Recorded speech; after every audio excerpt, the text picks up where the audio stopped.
नमस्कार, news plus 21 में आप सभी का स्वागत, नंदन अभिनंदन। इस समय प्रदेश की राजधानी रायपुर से सबसे बड़ी खबर आ रही है। आपको बता दें, भारतीय जनता पार्टी द्वारा जो है बड़ा आंदोलन किया गया है, जेल भरो आंदोलन इसका नाम दिया गया। जो आप तस्वीर में देख पा रहे हैं, हजारों की संख्या में इस समय आप देख पा रहे हैं कि भारतीय जनता पार्टी के कार्यकर्ता, तमाम इसमें पूर्व मंत्री और विधायक शामिल है। जो आप तस्वीर इसमें देख पा रहे हैं, बृजमोहन अग्रवाल आपको दिखाई दे रहे होंगे, साथ में आपको दिखाई दे रहे हैं धर्मलाल कौशिक, तमाम बड़े मंत्री इस समय जो है पूर्व विधायक, पूर्व मंत्री शामिल है। भारतीय जनता पार्टी के द्वारा भूपेश सरकार के खिलाफ जो है जेल भरो आंदोलन किया जा रहा है। आपको बता दूं, भूपेश सरकार द्वारा जो 19 मांगे जो है 19 जो लागू की गई थी तमाम शर्तें, उसके खिलाफ जो है इस समय भारतीय जनता पार्टी के द्वारा इसमें जो आप तस्वीर देख पा रहे हैं, उसके खिलाफ जो है काले कानून के खिलाफ इसमें लगातार तस्वीरें आपको साझा मैं कर रहा हूं। जो आप देख पा रहे हैं जो है ये भारतीय जनता पार्टी के सभी कार्यकर्ता हैं, तमाम मंत्री, पूर्व मंत्री इसमें शामिल है, विधायक हैं जो है जो काले कानून के खिलाफ इसमें रोड पर उतरे हुए हजारों की संख्या में आप देख पा रहे हैं। भूपेश सरकार के खिलाफ जो है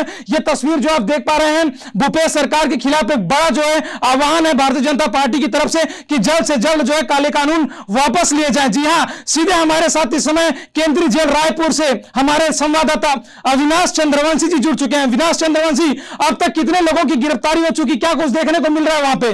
देखिए, तमाम तरह की जो भीड़ है, जो भारतीय जनता पार्टी और भारतीय जनता युवा मोर्चा के जो लोग हैं यहाँ पर सभी जेल पहुंच चुके हैं। खुद से गिरफ्तारी देने भी जो तमाम जो लोग हैं हजारों की संख्या में जेल के बाहर अभी बैठे हुए हैं, जिसमें पूर्व मंत्री बृजमोहन अग्रवाल भी शामिल हैं और जिला के अंतर्गत कई जो कार्यकर्ता हैं बीजेपी के, जिला अध्यक्ष हैं, महामंत्री हैं और युवा मोर्चा के जो लोग हैं वो तमाम यहाँ पर शामिल हो चुके हैं। सभी की लिस्टिंग बन रही है और आपको बता दें कि जिसमें महिलाओं की भी जो संख्या है बराबर देखने को मिल रही है। और यहाँ पर जेल परिसर के बाहर पुतला दहन भी किया गया, जिसमें भी भारतीय जनता युवा मोर्चा के जो लोग हैं उग्र होते नजर आ रहे हैं। आपको बता दें कि करीब करीब हजारों की संख्या में जो है युवा मोर्चा के जो लोग हैं वो भी पहुंचे हुए हैं। वहीं 1500 से 2000 की संख्या में जो भारतीय जनता पार्टी के जो पूरे जिले भर के जितने भी सदस्य हैं, जितने भी उसके कार्यकर्ता हैं, तमाम छोटे बड़े कार्यकर्ता हैं, वो यहाँ पर मौजूद है। जेल क्या कुछ संख्या देखने को मिल रही है अविनाश चंद्रवंशी जी इस समय वहां पे? करीब करीब 2000 की संख्या यहाँ पर रायपुर में, जहाँ पर जितने भी भारतीय जनता पार्टी के जो लोग हैं, इसमें महिलाएं भी शामिल है, भारतीय जनता युवा मोर्चा के वर्ग के लोग भी शामिल है। इसमें जो वरिष्ठ जो नेता है भारतीय जनता पार्टी के, जिन्होंने इस आंदोलन को एक नया रूप दिया है, वो भी यहाँ पर बड़ी संख्या में शामिल हुए हैं। पूर्व मंत्री बृजमोहन अग्रवाल के अलावा भी क्या कोई वहां पर पूर्व मंत्री दिखाई दे रहे हैं क्या?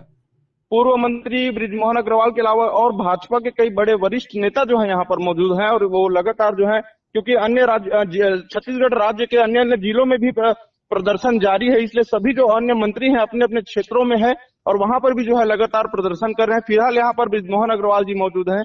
और वो अविनाश, क्या जहां पर बैरक बनाई गई थी, बताया जा रहा है कि वहां पर भी भारतीय जनता पार्टी और जो है पुलिस के बीच झड़प देखने को मिली है, क्या कुछ देखा आपने वहां पे?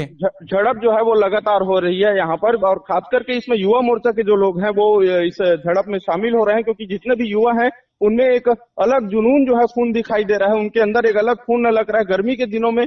और जितने भी भारतीय जनता पार्टी के जो युवा मोर्चा के जो लोग हैं यहाँ पर, आपको बता दें कि केंद्रीय जेल के बाहर जो है पुतला दहन भी किया गया। पुतला दहन दो बार पुतला दहन किया गया। लगातार प्रदर्शन यहाँ पर भी कर रहे हैं, नारेबाजी भी कर रहे हैं, तमाम पुलिसिंग व्यवस्था यहाँ पर है। उसके बावजूद जो है यहाँ पर क्या लगता है विनाश, कहीं ना कहीं जो है पुलिस जो है कमजोर दिखाई नजर दे रही है भारतीय जनता पार्टी के इतनी संख्या भीड़ के सामने? भी कह सकते हैं कि जिस प्रकार से रायपुर पुलिसिंग व्यवस्था जो करी गई थी, तैयारी की गई थी, उसके हिसाब से यहाँ पर पुलिस जो है कमजोर साबित हो रही है, क्योंकि लगातार हमने आपको दिखाया भी है कि जो जहां पर घंटी चौक के पास जो है घेराव किया गया था, उस जगह पर भी पूरे बैरिकेड्स को तोड़ दिया गया। तो ये एक कह सकते हैं कि पुलिसिंग व्यवस्था थोड़ी कमजोर नजर आ रही है। जेल के बाहर जो जेल के नियम होते हैं वो नहीं पालन हो रहा है, क्योंकि तमाम जो लोग हैं यहीं जेल के बाहर बैठे हुए हैं और यहीं पर जो है पुतला दहन भी कर रहे हैं। तो ये भी एक कहा जा सकता है कि पुलिस व्यवस्था में जो है थोड़ी कमी नजर आ रही है, क्योंकि राजधानी क्या अविनाश जी, क्या अब तक किसी को जो है चोट आने की कोई अभी तक खबर आई है क्या?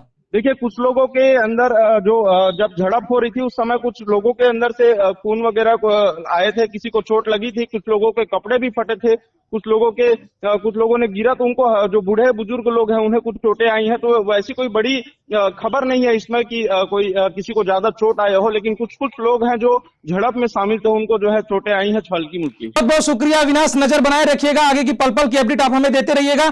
जैसा कि आपने सुना अभी हमारे संवाददाता अविनाश चंद्रवंशी सीधा सीधा हमारे साथ केंद्रीय जेल रायपुर से जुड़े थे और उन्होंने बताया कि पूर्व मंत्री, साथ में पूर्व विधायक एवं तमाम जो है कार्यकर्ता, इसमें 2000 से ज्यादा इस समय कार्यकर्ता केंद्रीय जेल रायपुर में पहुंच चुके हैं। वहां पर भूपेश बघेल का पुतला दहन किया जा रहा है और लगातार भूपेश बघेल के खिलाफ नारे लगाए जा रहे हैं। भूपेश बघेल मुर्दाबाद, तमाम नारे लगाए जा रहे हैं, जो आप इसमें तस्वीर में भी देख पा रहे हैं। अगर आप तस्वीर देख रहे होंगे कि तमाम जो है इसमें ऐसे लोग हैं जो सीधा जो है पुलिस और उनके बीच में झड़प हुई है और कहीं ना कहीं जो है बुजुर्गों को इसमें चोट आई है। लेकिन जो एक चीज सामने आ रही है, लगातार यहां पर पुलिस थोड़ा सा कमजोर होते नजर आई। मुझे लगता है कि जिस प्रकार से कल तैयारियां देखने को मिली थी, आज कहीं ना कहीं जो है भारी संख्या भारतीय जनता पार्टी की होने की वजह से जो है यहां पर पुलिस कमजोर पड़ती नजर आई और कहीं ना कहीं जो है यहां पर कुछ लोगों को चोट आई है और पुलिस को भी तमाम बड़ी दिक्कतों का सामना करना पड़ा है। अब आने वाले समय में देखना पड़ेगा कि 2000 की संख्या में जो यहां पर भारतीय जनता पार्टी के कार्यकर्ता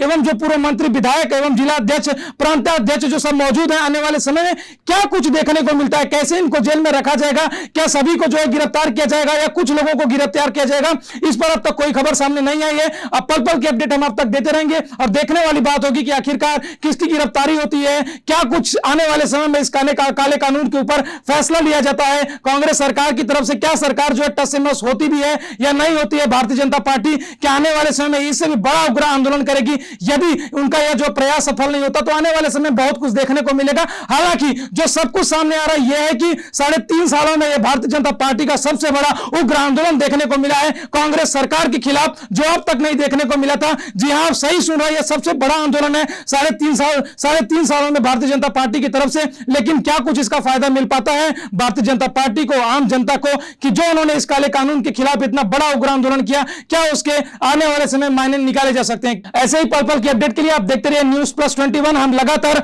आप तक यह खबर पहुंचाते रहेंगे। शुक्रिया।